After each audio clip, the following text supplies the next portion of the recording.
The second key priority for us was to have accelerated sustainable development goals, because only 12 of the 169 SDGs are on track, and we are way behind the schedule. We are midway at the 2030 action point, but we are way behind, and therefore accelerating SDGs, improving learning outcomes, health outcomes, nutrition, all these were very critical for India's presidency. Thirdly, we wanted the world to take the lead on green development in the context of climate action and climate finance. And there were several components of this which we wanted to drive. And therefore, green development, climate action, climate finance was our third priority. And because both SDGs and climate action require finance, particularly for developing and emerging in the global south, it was critical that we focus institutions of the 21st century, how to redesign and reform them. And our view was that global south, developing countries, emerging markets, which has been a very, very key component of India's presidency, must be able to get long-term financing and must be able to use new instruments for financing to drive both SDG and climate finance. So the fifth priority of India's presidency was that we must have technological development and digital public infrastructure. Because if we have to lift vast segments of the population, if we have to make a difference to the global south, technology will be the key driver. And most of the innovations in the world have come from the big tech in the West, and even in China they've come from big tech. But India has created a very unique model of digital public infrastructure, which is open source, open API, is interoperable, and has enabled digital identity for every citizen, has enabled bank account for every citizen, has enabled everyone to do fast payments, has enabled everyone to improve learning outcomes and health outcomes. And during the COVID, we were able to do 2.2 billion COVID vaccinations. And therefore, technological development and how to use digital public infrastructure to drive growth, when 4 billion people of the world do not have digital identity, about 3 billion people do not have bank accounts, and over 133 countries do not have fast payments. That was critical from India's priorities perspective. And the last key priority, which the Prime Minister elucidated and which he felt very strongly about, was women-led development, to bring women-led development, to bring women empowerment and gender equality. So these have been the 6 key priorities of India on which we have worked. We started our presidency on which the Foreign Secretary will talk about, with a meeting of the Voice of the Global South. We got the perspective of 125 leaders, and then we remained focused on the perspective of the Global South and the requirements of the developing countries. And the New Delhi Leaders' Declaration, which many of you will see post the summit, you will see it as a voice of the Global South and the developing countries. No document in the world would have such a strong voice for the Global South and the developing countries as the New Delhi Leaders' Declaration. And therefore, the Prime Minister's vision of India's G20 presidency being a very inclusive presidency has been our aim. There's been a huge scale and reach of India's presidency. There have been 19 G20 countries and EUs, and the EU, that means 20, 9, 11 international organizations who participated in all the 220 meetings that took place in India. We were able to use this opportunity to take the meeting to over 60 cities of India and every state and every union territory of India, and use this opportunity to demonstrate the liveliness, the vibrancy, and the dynamism of India's federal polity. Every state vigorously participated, and we were able to translate and bring a huge transformation to the city infrastructure in 60 cities.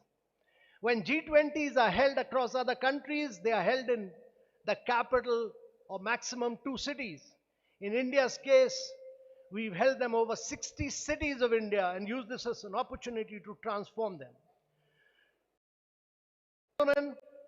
We've had over the biggest participation in G20 from across the world. We have had Africa's highest ever participation. In addition to the 29 countries, we have had 32 additional countries. We've been the voice of the global south. We've done a huge number of during this period, we've used this opportunity also to push a huge amount of Indian narrative through one district, one product. That is, every district which has come out with a product. Focused, that was the only gift we gave to all the visitors who came during our presidency, so that we could have an impact on the lives of our artisans. We have focused on millets, which is critical from the viewpoint of sustainability of agriculture. We have focused on achievements of India as a mother of democracy, as focused on the digital transformation and digital public infrastructure. So with these few words, ladies and gentlemen, I can assure you that our presidency has been inclusive, decisive, and action-oriented. Our New Delhi leaders' declaration is almost ready. I would not like to dwell on it because this declaration will be recommended to the leaders, and the leaders will then accept it. And only after it has been accepted by the leaders, we'll be able to talk about the actual achievements of this declaration. With these few words, I'll conclude. Thank you very much. Thank you very much, sir. May I now hand over the floor to Shri Ajay Seth, Finance Deputy, sir. Good afternoon to all.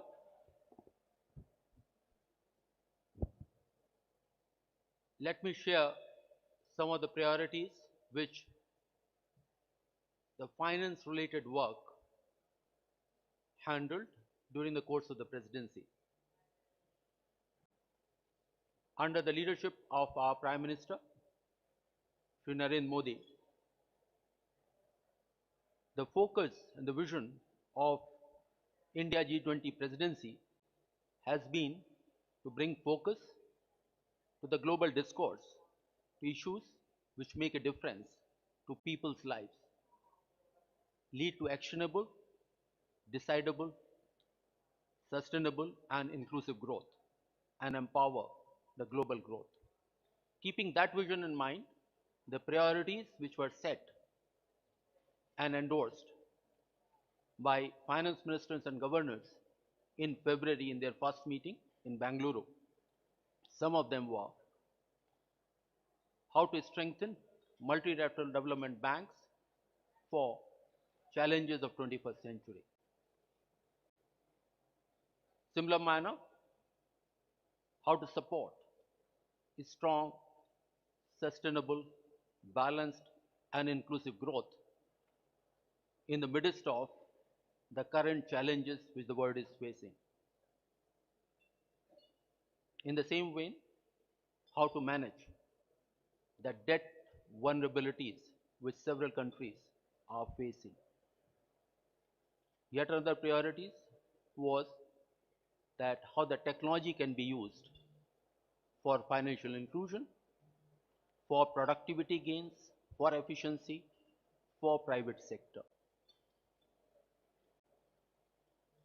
Similarly, how the new potentials of technology such as blockchain or crypto can be beneficial, and yet how to build a policy discourse, the policy approaches, and what set of regulation building consensus around that. So these were some of the priorities, and during the course of the year,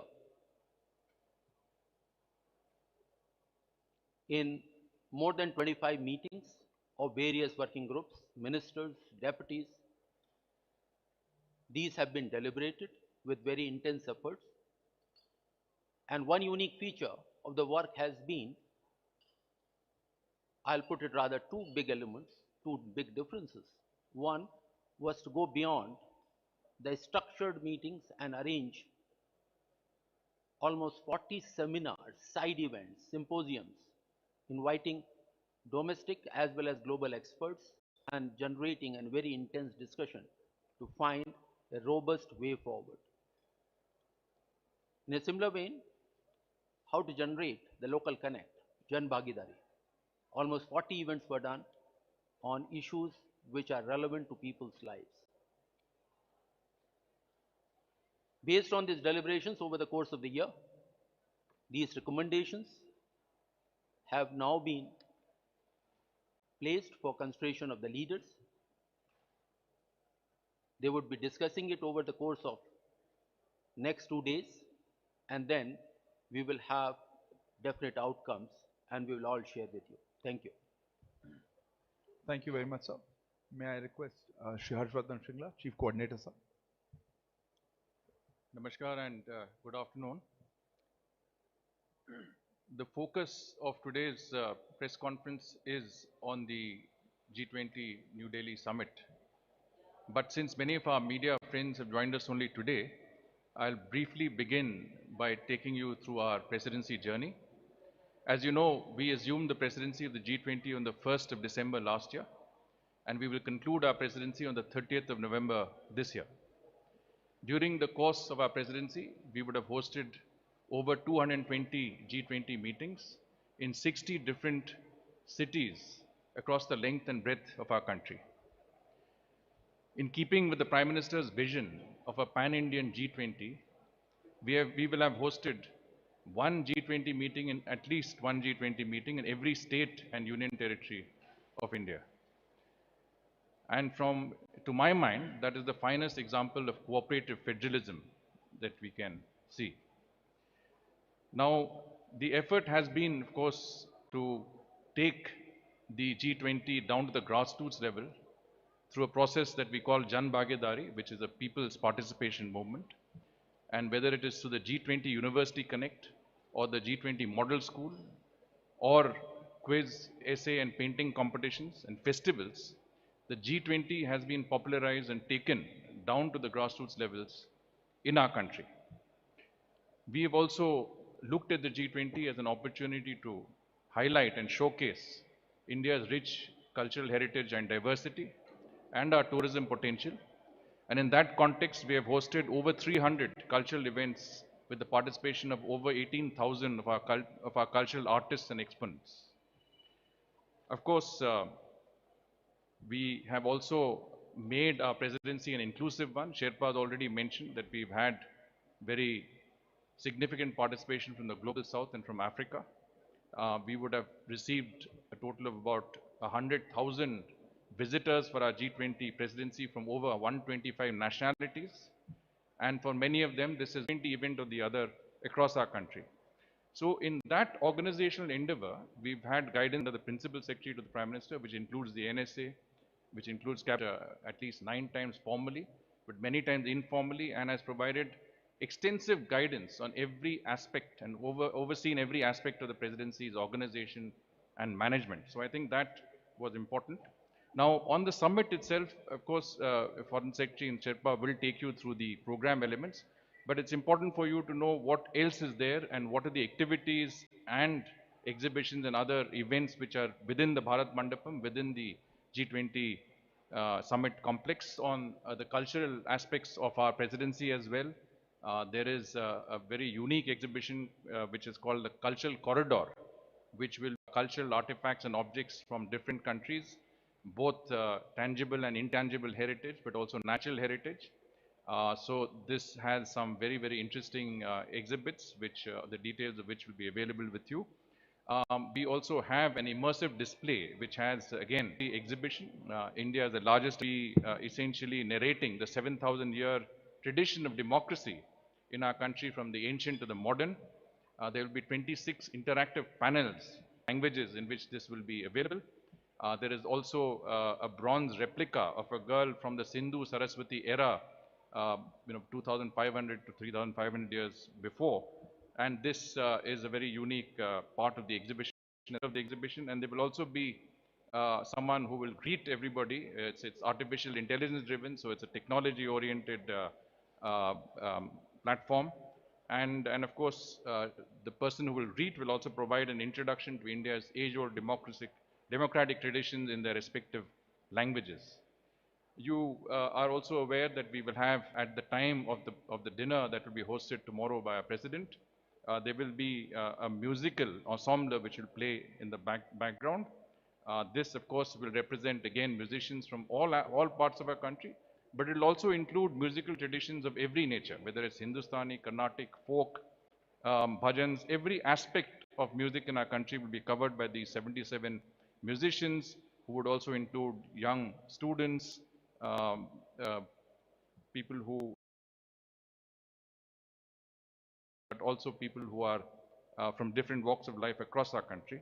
They will also be displaying some very rare instruments, musical instruments, which are hardly ever seen or played in our country, but this is something that is an opportunity for us to see so many rare instruments coming together in this particular area. Now, there will be a strong, which will have the display of all of the mobile apps and the platforms under which we have arranged to deliver development to the grassroots levels in India, right from Aadhaar to UPI, and this entire India stack will be available. And if any of you do fall sick or have any medical issues, please ensure that you go and connect with eSanjeevani, a digital platform that will have a doctor advise you immediately on the spot. Similarly, we have a Reserve Bank of India Innovation Hub, which is again in the media center. And this Innovation Hub will display technologies that fintech, which has not yet been introduced to the public domain. These are still in the pilot stages.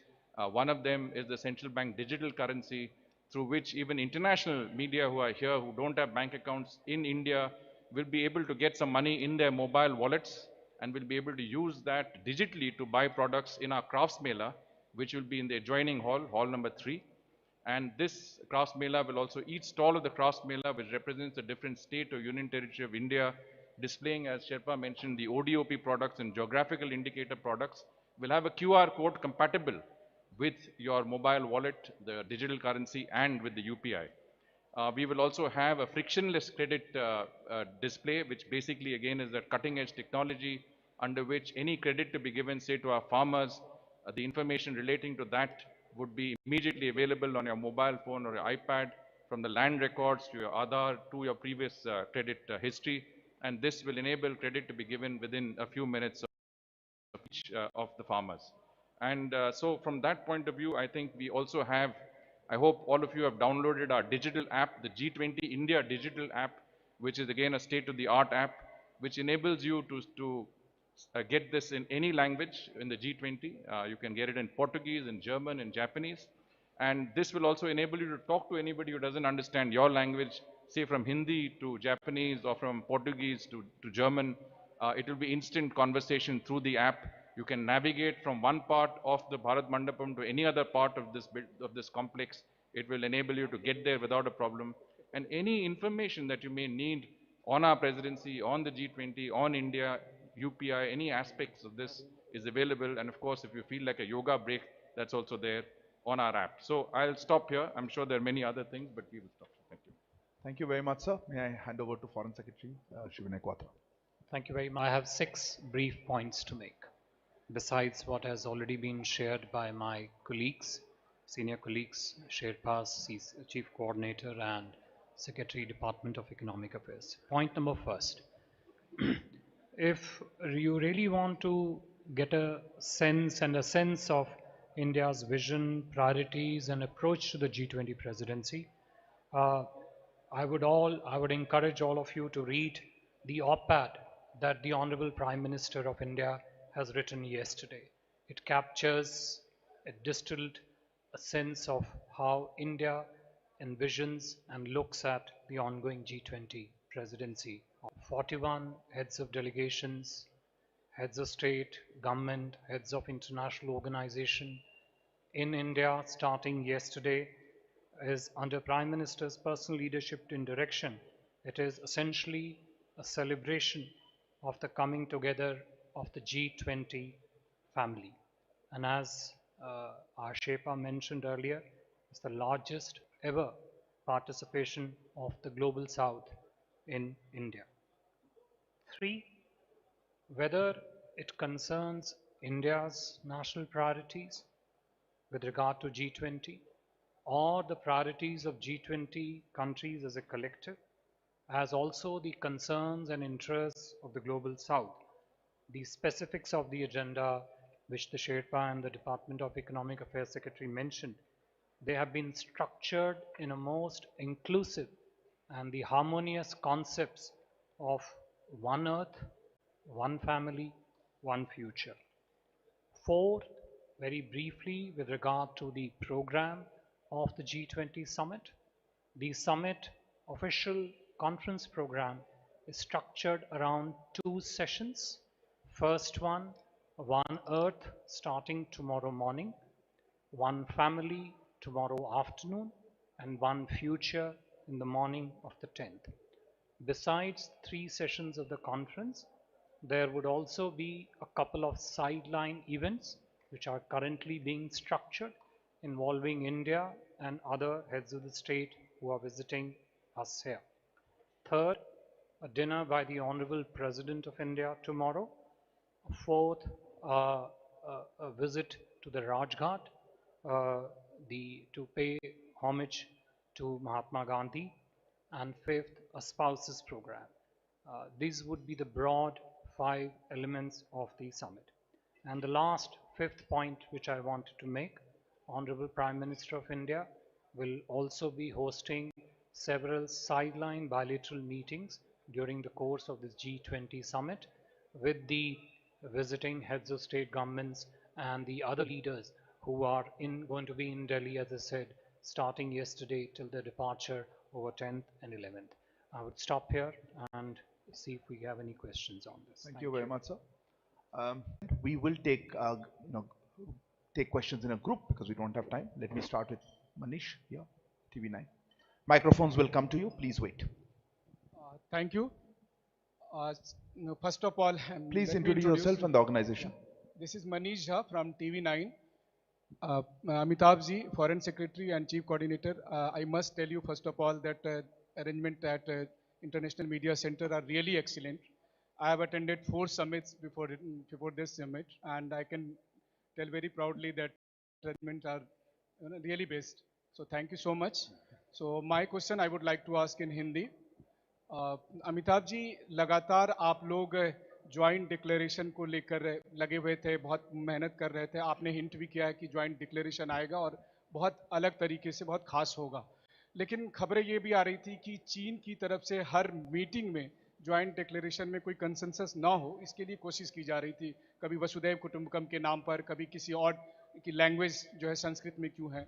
तो किस तरह ये journey रही, अगर आप इसको share कर सके, क्योंकि हर जर्नलिस्ट यही पूछ रहा है ज्वाइंट डिक्लेरेशन आएगा या नहीं आएगा, अगर आएगा तो कैसे आएगा. Yashi, yep.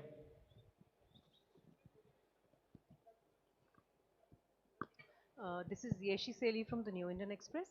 I'd like to know, Yeshi Seli from the New Indian Express. I'd like to know who's representing African Union. Is it Wacky Sol for the G20?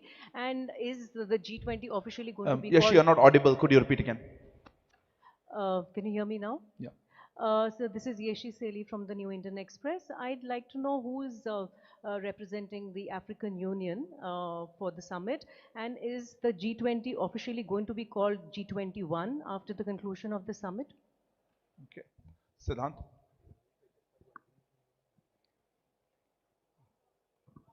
Hi, sir. I'm Siddhant from Vion.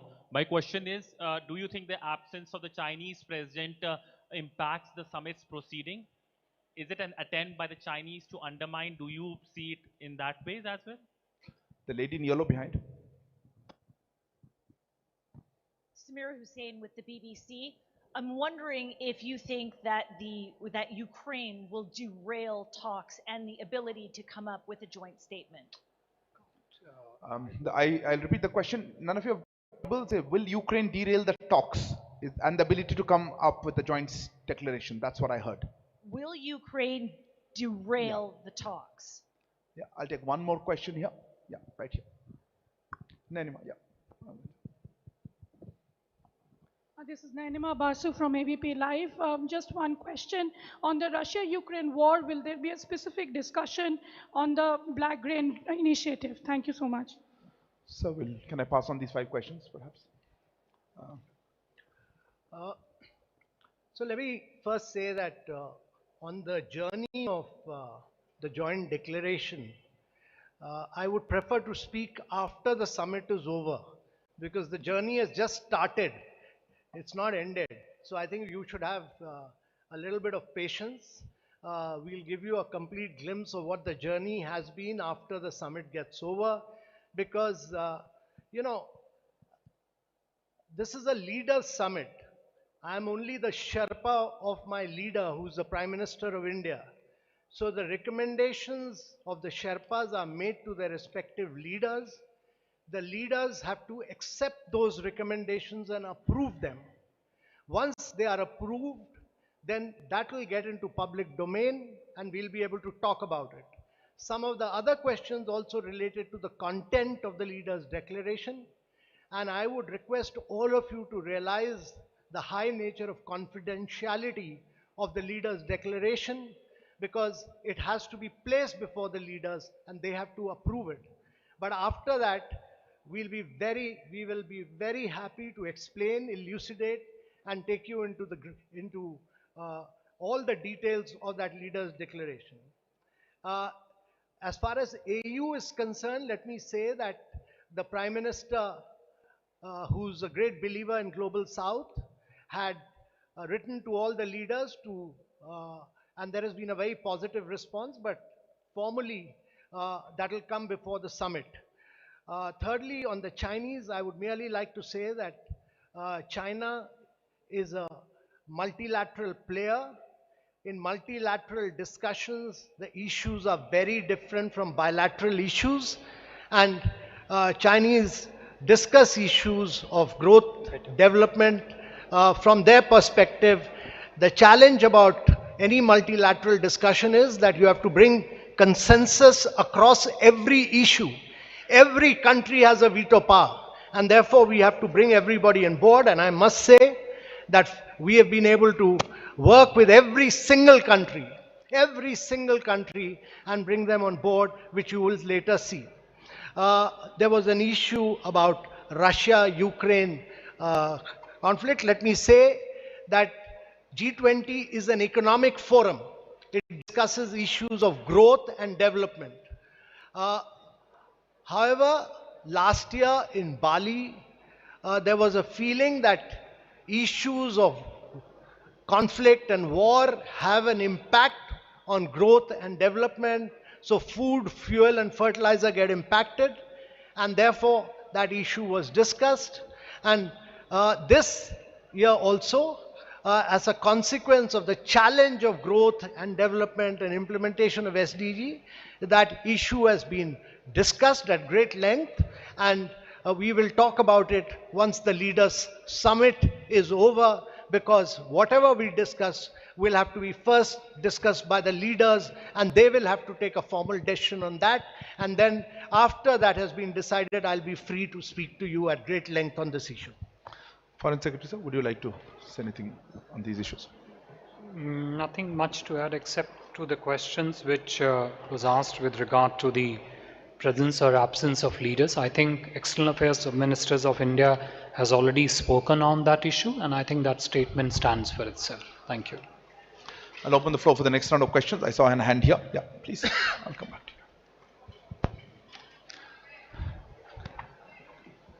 Sir, sir, this is Mukesh Kaushik from Dainik Bhaskar. This way, center. Foreign Secretary, sir, for the first time, Chinese president is not taking part in G20. Have they provided any reason for his skipping this summit? And do you think that his absence is playing a spoiler, as Jack Sullivan put it? Yeah, a question there. Yeah, please. Yes, ma'am. Go ahead. Microphone's not working. Yeah. Runjhun Sharma, India correspondent for RT Russia Today. My question's for Mr. Kant. How would you say the response, rather negotiations are going for the inclusion of African Union into the bloc? Also, how do you think We'll it will limit benefit ourselves both to the one sides? question. Sorry, just don't have time. Yeah, Saurabh.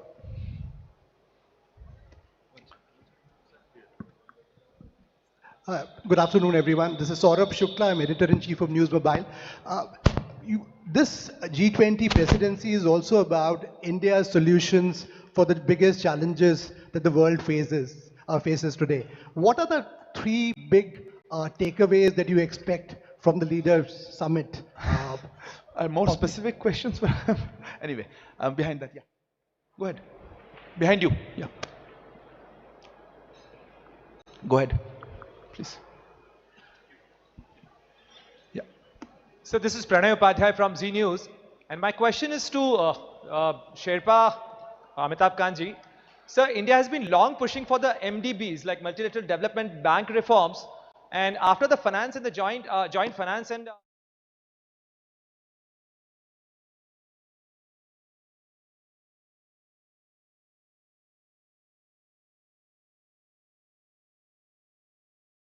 Okay. I'll take one more question here. Yeah, gentleman at the back. Yeah, please.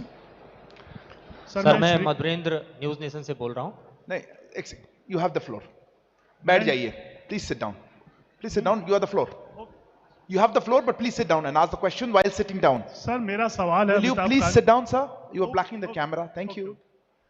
मेरा सवाल है अमिताभ कांत जी से. मैं श्रीकांत भाटिया हूँ, संवाद Sindhi newspaper है. Sir जो भारत की छवि विदेश में है, क्या छवि का अवलोकन करने के लिए हमारे कुछ राष्ट्राध्यक्ष ऑन द स्पॉट भी जाएंगे कुछ गांव में और कुछ सिटीज में देखने के लिए? कौन लीडर्स की बात कर रहे हैं? जी सर, लीडर्स. ऐसा, okay. And our last question here. Somebody had the floor when I interrupted. Who had the floor? You had the floor. Go ahead. Hi sir, my name is Ashok Raj from ANI. I have a question regarding to this event. My question addressed to Mr. Singla ji.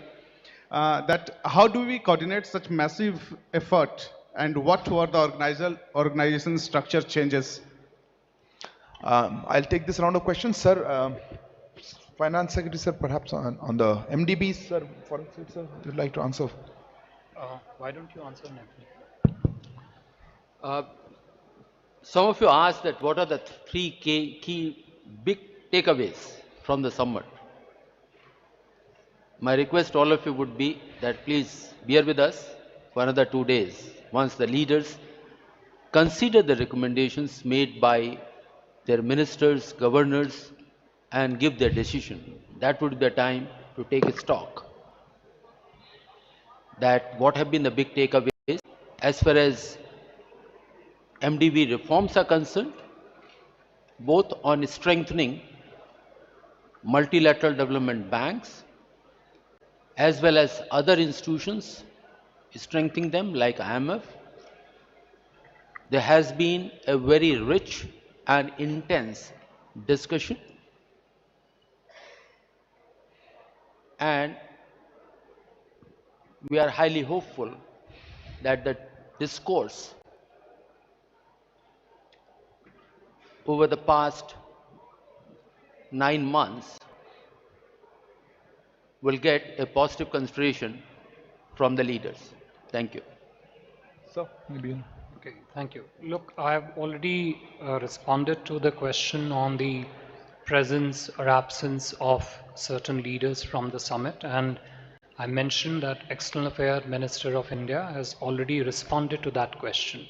Having said that, let me also mention it's a question of which frame of reference do you look at when you look at the priorities, interest, concerns expressed in the G20, both of G20 countries as a collective, but also of those countries that are outside the G20, but their interest, concerns, and priorities are impacted upon what decisions get taken in the proceedings of the G20. We are welcoming, as I mentioned, heads of 41 delegations, heads of states, heads of government, heads of international organizations in Delhi since 7th for the coming 2 days, and our focus is, as Sherpa said earlier, to drive a consensus on priorities of the G20, how to structure in the priorities and interests of the global south into the G20 discussions, and how to bring together the leaders of the G20 and the leaders of the invited guest countries around that particular agenda. That is the theme, that is the objective that we are focused on, and we are very happy that by and large there is a strong effort by all the countries, all the delegations present to move towards a consensus. With regard to the African Union, Sherpa sir has already said that Honorable Prime Minister wrote a letter to all countries of the G20 proposing that African Union be included as a full member of the G20. We expect that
brought in the huge amount of technological development that India has done through the digital public infrastructure. But I would suggest that it's not just three, but there are enormous number of lessons which come out of it. But you will have to wait for the leaders' declaration to emerge.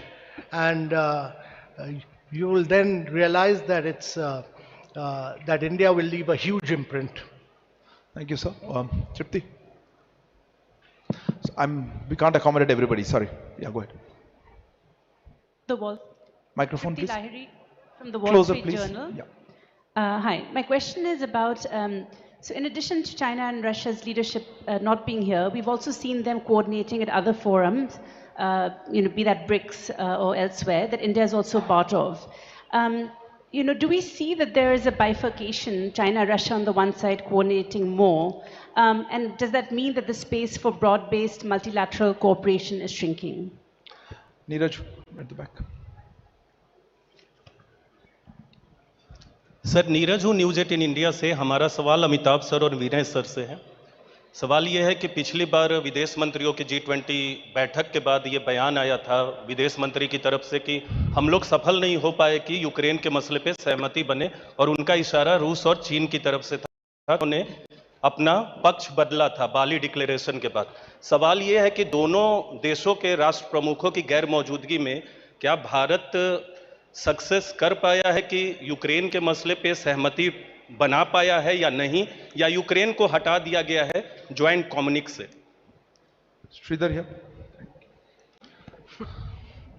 Good afternoon, sir. This is Sridhar from the Asian Age. Sir, you mentioned that the New Delhi declaration is almost ready. Are we to assume that the consensus has been achieved on all issues? And will there be a separate chair's summary which will be issued at the end of the summit along with the joint communique? Will there be a separate chair's summary? Thank you. Vishnu? Yeah.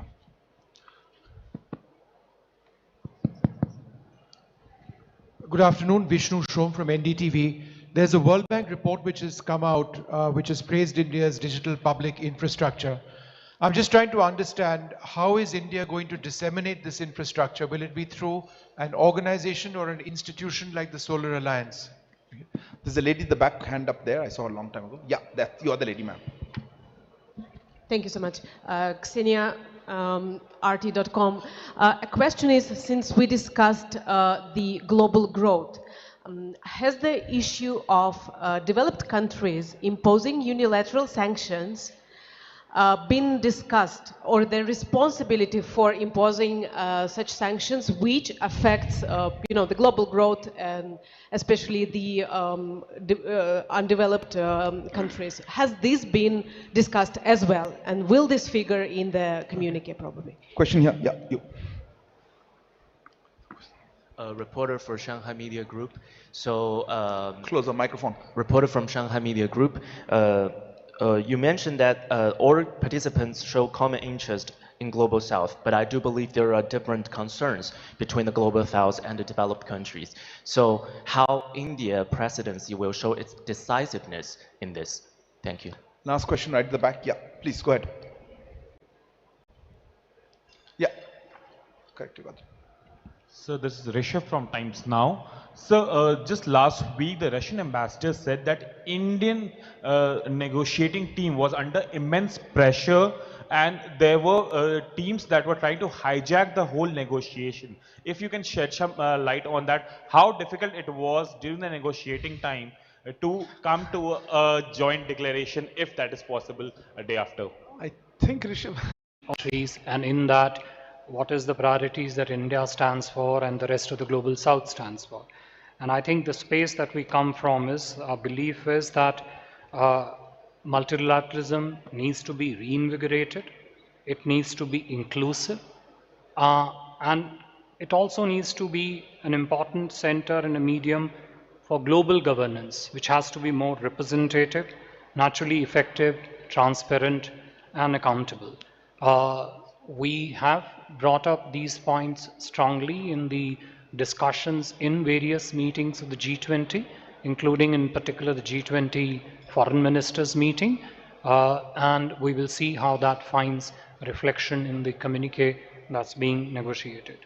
Neeraj, जो आपका प्रश्न था, देखिए मैं इसमें सिर्फ इतना ही कहना चाहूँगा कि भारत की प्रधानमंत्री मोदी की अध्यक्षता में यही अपेक्षा है कि G20 के सभी सदस्य देश मिलकर एक कंसेंसस की तरफ अग्रसर होंगे, अग्रसर हैं, और G20 की समिट की समाप्ति के उपरांत हम ये अपेक्षा रखते हैं, अभिलाषा रखते हैं कि एक कंसेंसस के माध्यम के द्वारा कम्युनिके की जो है आउटकम होगा.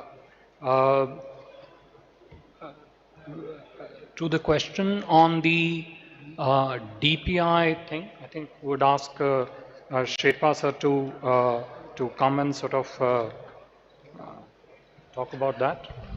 So, well, let me say that when we started India's presidency, very few people knew about digital public infrastructure and the open source model of it. This has been extensively taken forward by both the finance track and the Sherpa track in a very vigorous manner. And today's India's digital public infrastructure has been broadly accepted that this is the way to bring in financial inclusion, this is the way to do fast payments, this is the way to drive tech innovation of the future. And I think one of our great achievements, all of this has come into discussion during India's G20 presidency. The digital public infrastructure get expanded, develop strong externalities outside India and also of course within India. I think that is something which remains a very strong, robust and an ongoing effort of the entire government of India and various departments. There are multiple lines of effort to ensure that DPI not only expands and spreads across various economic ecosystems within India, but also develops a huge value proposition for governance, for transparency, for financial inclusion internationally. And as I said, there are several strands and lines of effort which are underway. I think there was a question with regard to the differences of priorities of global south and the industrial economies. Yes, that is a fact that industrial economies come from a very vastly different economic base, social base, and the global south comes from a different economic base. But this is not to say that the priorities, interests, and the concerns of the global south are not relevant in the context of the G20. I think if anything, they are perhaps central to the effectiveness, the functioning, and the successful outcome of the G20 modalities. So yes, those are different perspectives of the two respective, I would say, segments of economy, but they both have a very important interface when it comes to the deliberations of the G20. And as I said early on, India and Prime Minister Modi himself have been in the forefront about speaking on the priorities of the global south. More importantly, why and how those priorities could be structured in to the agenda and the discussions of the G20. Thank you. Anyone else? Thank you very much for joining us. We're just completely out of time. Thank you all thank you to members on the dais. Thank you all for joining us here. We will now see you on Sunday for the end of presidency presser. Thank you.